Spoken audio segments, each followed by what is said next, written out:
Selamat datang di channel Zimar Imam. Sembari mendengarkan tinggalkan like dan komentarnya bosku. Jangan lupa pasang headset kalian. Siapkan kopi dan camilan. Lupakan pahitnya kehidupan. Mari kita dengarkan sambil rebahan. Bab 22. Feng Jiu, bicaralah. Aku tahu kamu menyembunyikan sesuatu. Kakek, Feng Jiu ingin menangis tetapi tidak bisa menangis. Ya, kenyataannya adalah.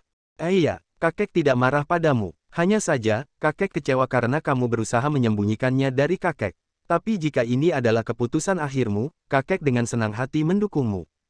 Ya, Feng Jiu terharu. Dia tidak percaya kakeknya tidak akan marah padanya, sebaliknya, dia memutuskan untuk mendukungnya dan menerima keputusannya. Dia tidak bisa tidak menjadi emosional. Kakek benar-benar mencintaiku. Dia tidak marah padaku meski keputusanku saat itu sangat bodoh. Dia tidak menentang Min Feng. Jadi, bisakah kakek melihatnya? Hah? Lihat apa? Feng Jiu bingung. Lihat itu, bukan lihat dia. Proposal proyek pasar barat. Iya, Jiu. Seharusnya kamu menceritakan semuanya padaku. Kakek mungkin bisa membantumu. Feng Jiu menatap orang tuanya. Dia tiba-tiba ingin mencekik kakeknya sampai mati. Tolong perjelas kata-katamu, kakek.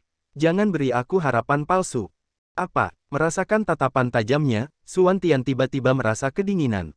Tidak ada. Feng Jiu menghela nafas dan meminum kopinya. Beijing, aku kembali.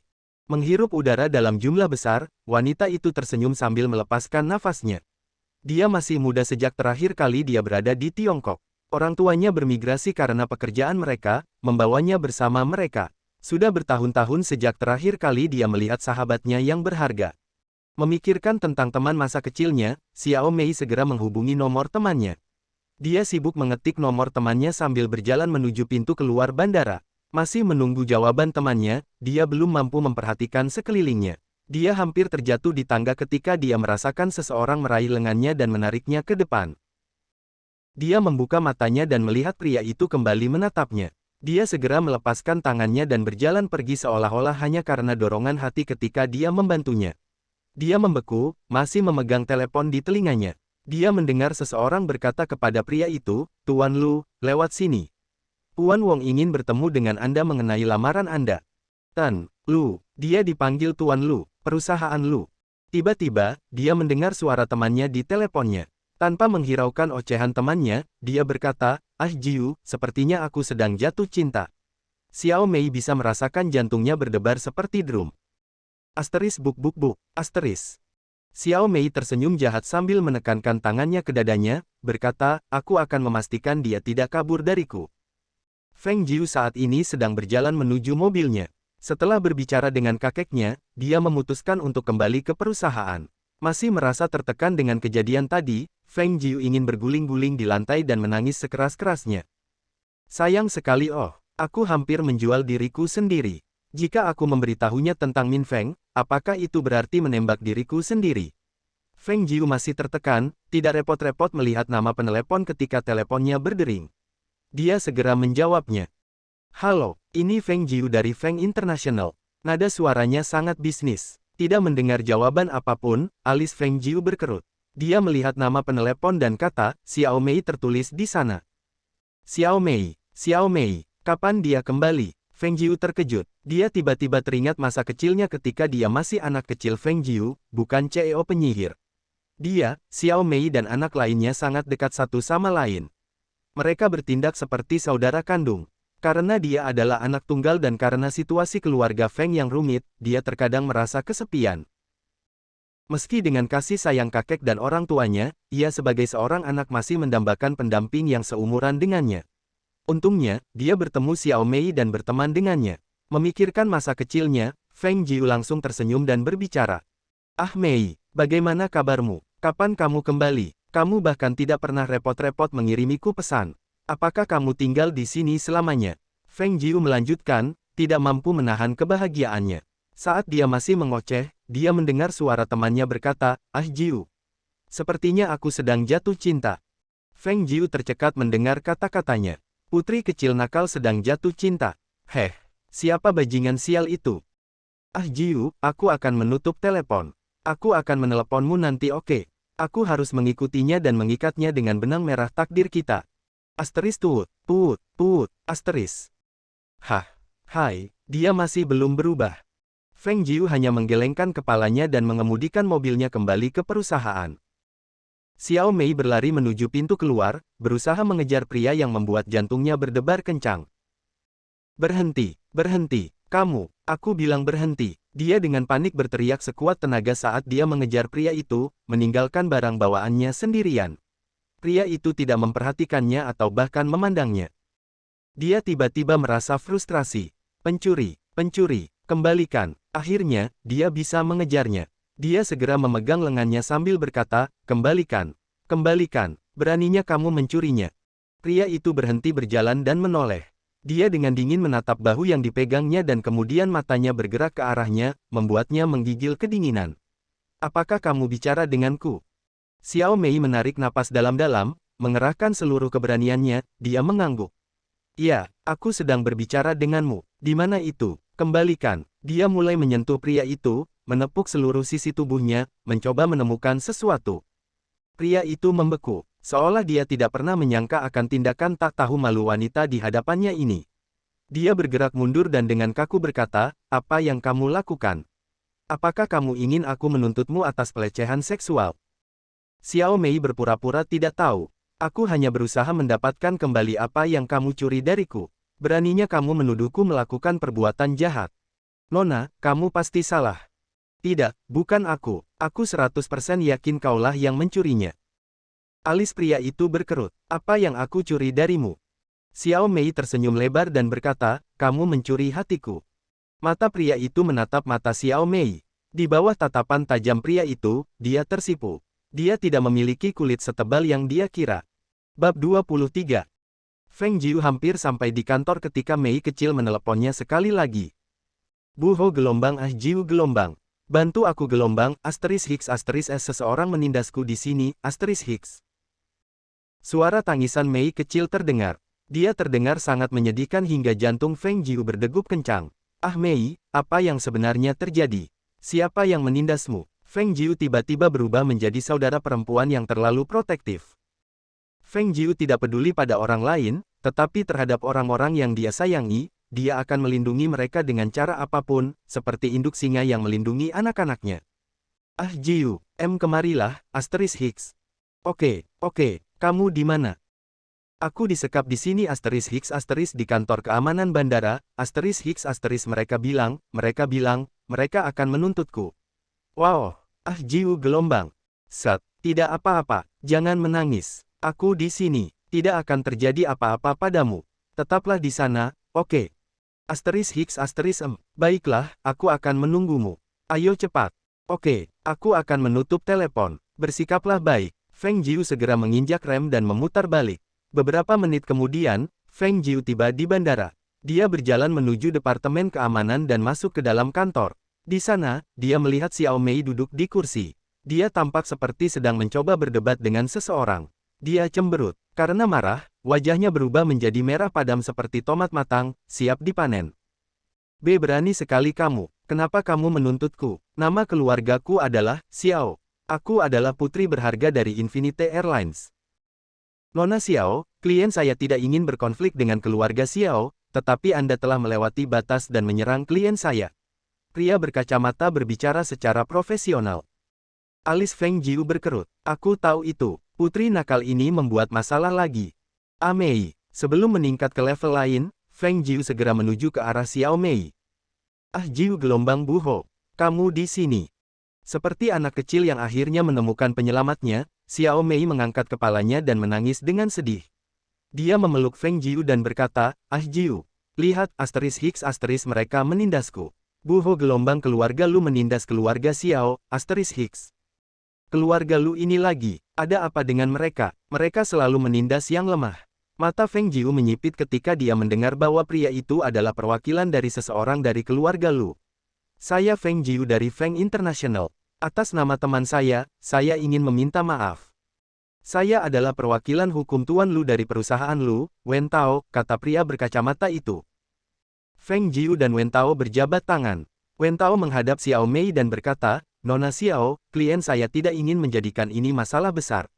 Jika Anda dapat meminta maaf dengan benar dan berjanji untuk tidak mengganggu klien saya lagi, Tuan Lu tidak akan terus menuntut Anda atas tuntutan apapun. Feng Jiu memandang Xiao Mei. Pelecehan. Ah Mei, apa yang kamu lakukan? Xiao Mei mengalihkan pandangannya dan melihat ke bawah. Ah Mei. Aku hanya mencoba mendapatkan kembali apa yang dia curi. Bisik Xiao Mei, dia terdengar seperti nyamuk. Feng Jiu, yang berada di dekatnya, untungnya mendengar kata-katanya. Mencuri. Apa yang dia curi? Feng Jiu tiba-tiba menatap Wen Tao seolah memberitahunya bahwa kliennya lah yang menjadi pelakunya. Dia mencuri Su. Feng Jiu tidak bisa mendengar kata-kata Xiao Mei kali ini. Hah, apa katamu? Ku bilang dia mencuri hatiku. Xiao Mei menggembungkan pipinya karena malu dan marah.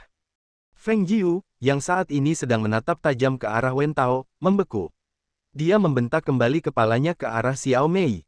Dia memelototinya dan berkata, minta maaf. Tidak, Xiao Mei dengan keras kepala menolak.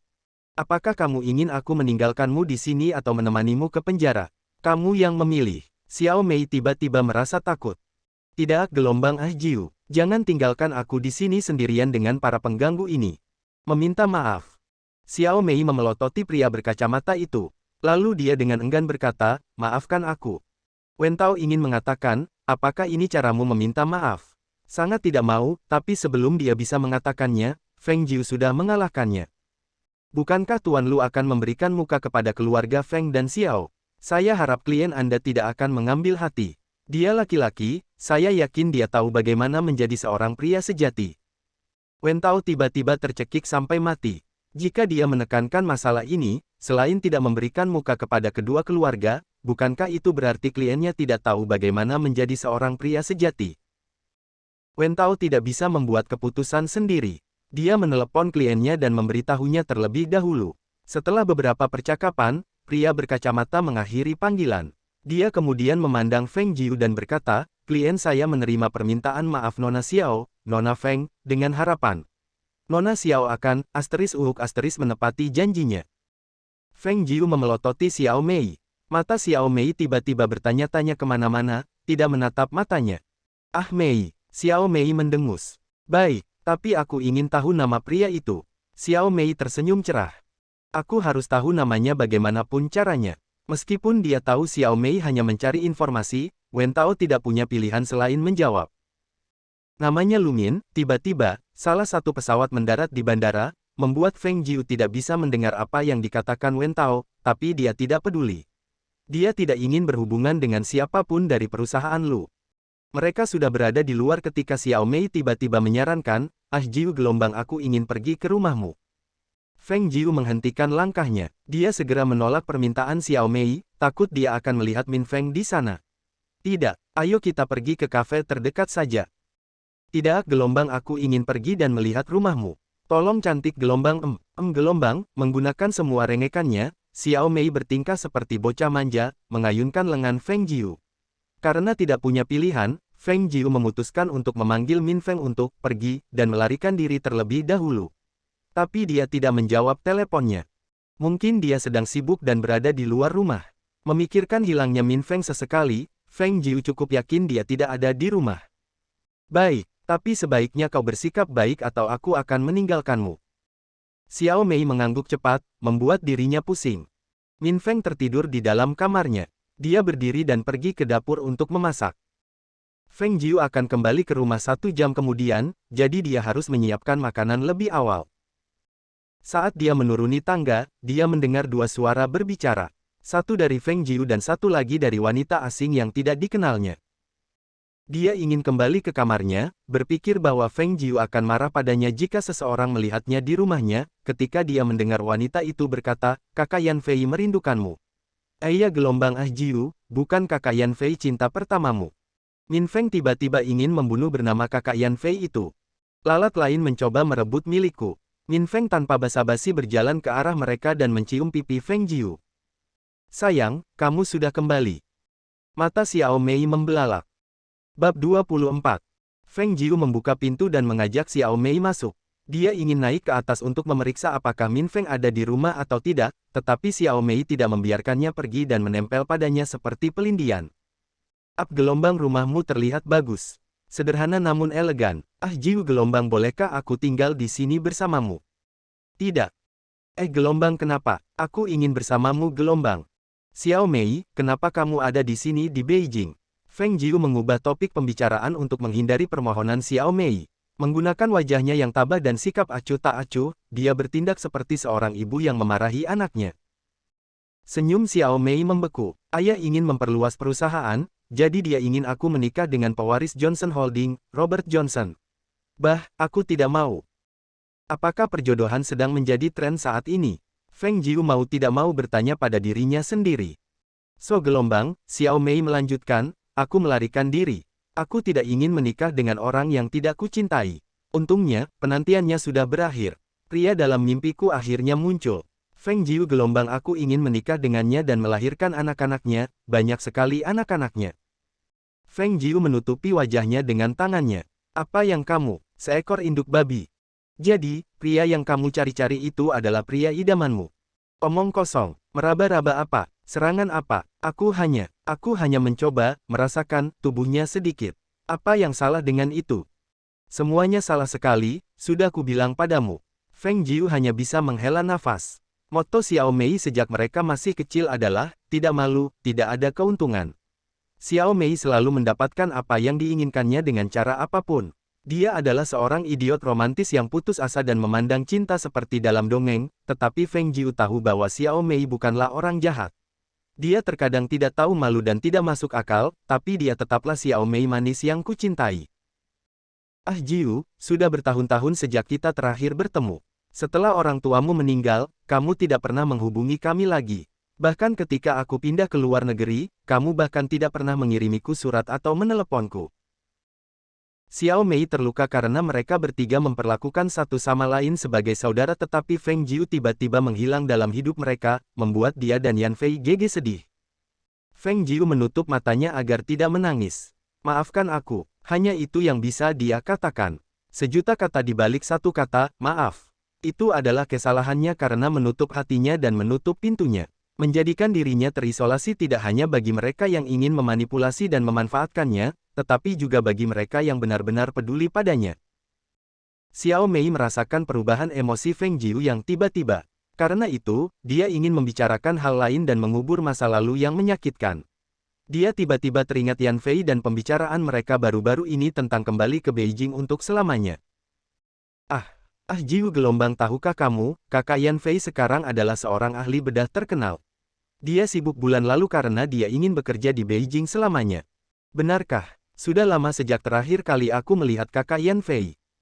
Xiao Mei terkikik. Kakak Yan Fei merindukanmu. Ya Gelombang, Jiu, bukankah kakak Yan Fei adalah cinta pertamamu? Feng Jiu hampir ingin memukul Xiao Mei. Naksir apa? Saya hanya mengagumi kepribadian dan penampilannya. Feng Jiu ingin memperjelas perasaannya terhadap Yan Fei, tetapi sebelum dia bisa membuka mulutnya, dia melihat Min Feng berjalan ke bawah. Dia berjalan ke arah mereka dan mencium pipinya seolah dia tidak peduli ada seseorang yang duduk di sampingnya. Sayang, kamu sudah kembali. Mata Xiao Mei membelalak. Mata Feng Jiu juga membelalak. Apa-apaan? Cinta, aku merinding. Apa yang salah dengan tak tahu malu ini? Feng Jiu memelototi Min Feng. Kenapa dia tiba-tiba muncul? Feng Jiu tiba-tiba merasakan jantungnya melonjak keluar dari tulang rusuknya ketika dia melihat reaksi Xiao Mei. Xiao Mei menganga seperti ikan yang keluar dari laut. Matanya melotot dan mulutnya terbuka lalu tertutup beberapa detik kemudian. Xiao Mei kembali sadar setelah beberapa saat terkejut. Jiu, siapa dia? Feng Jiu ingin lari dan melarikan diri dari situasi bodoh ini. Dia tidak tahu bagaimana harus merespons. Apa yang akan aku katakan? Min Feng adalah teman sekamarku, teman seks, pria angkat. Feng Jiu tiba-tiba merasa seperti ada yang meremas hatinya. Dia tanpa sadar menekankan tangannya ke dadanya. Lagi-lagi dengan rasa sakit ini. Sebaiknya aku ke rumah sakit untuk melakukan pemeriksaan awal. Dia menenangkan hatinya dan ingin mengatakan bahwa mereka adalah teman, tetapi sebelum dia bisa mengatakan apapun, Min Feng menjawab, saya pacarnya. Nama saya Min Feng. Feng Jiu memperhatikan Xiao Mei memasang ekspresi aneh di wajahnya. Mei, kamu kenal Min Feng? Xiao Mei menganggukkan kepalanya dengan cepat lalu dia tiba-tiba berhenti, menatap Min Feng lalu menggelengkan kepalanya. Apakah ada yang salah dengannya? Feng Jiu ingin bertanya padanya, tetapi dia menyadari bahwa dia belum menawarkan minuman apapun kepada Xiao Mei. Min Feng, ini Xiao Mei, temanku. Aku akan ambilkan minuman. Hibur Xiao Mei dulu. Dia berdiri dan berjalan menuju dapur. Xiao Mei sangat terkejut. Sama, terlalu mirip. Kakak nakal ini tampak seperti Minde kesayanganku. Gelombang, apakah mereka bersaudara? Xiao Mei memandang Min Feng. Dia menatap tajam ke arahnya. Xiao Mei ingin menangis. Apa yang telah kulakukan? Asteris menangis. Xiao Mei menguatkan hatinya dan berbisik kepada Min Feng. GG yang buruk. Sepertinya aku tahu siapa kamu. Min Feng membeku. Dia menatap Xiao Mei seolah ingin menguburnya di rumah kosong dan membiarkan jiwanya bertanya-tanya tanpa henti selamanya. Xiao Mei tiba-tiba merasa seperti mati beku. Wah, Jiu, kakak nakal sedang menindasku. Bersambung. Nantikan bab selanjutnya, bosku.